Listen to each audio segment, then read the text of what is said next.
CBSEৰ অধীনত 126 সমষ্টিত স্থাপন হ'ব ইংৰাজী মাধ্যমৰ বিদ্যালয়। এই মন্তব্য শিক্ষামন্ত্ৰী ৰণোজ পেগুৰ। বিধানসভা অধিৱেশনৰ চতুৰ্থটো দিনত সদনৰ মজিয়াত ৰাজ্যৰ শিক্ষাখণ্ডৰ উন্নয়নক লৈ বহুকেইটা গুৰুত্বপূৰ্ণ ঘোষণা শিক্ষামন্ত্ৰী ৰণোজ পেগুৰ।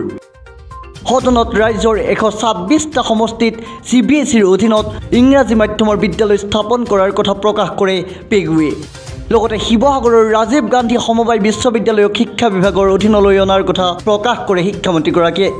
2019 বাজেটত ধাৰ্য কৰা অনুসৰি আন্তঃগাঁথনিৰ বাবে বিদ্যালয়সমূহে লাভ কৰিব 962.93 কোটি টকা।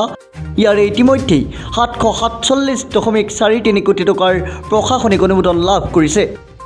আনহাতে একত্ৰীকৰণৰ পাছত খালী হোৱা বিদ্যালয়ত স্থাপন হ'ব চৰকাৰী কাৰ্যালয়।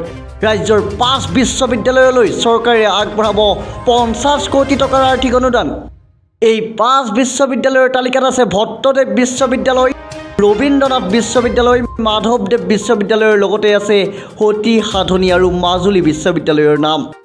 সদনত এই ঘোষণা শিক্ষামন্ত্ৰী ৰণোজ পেগুৰ।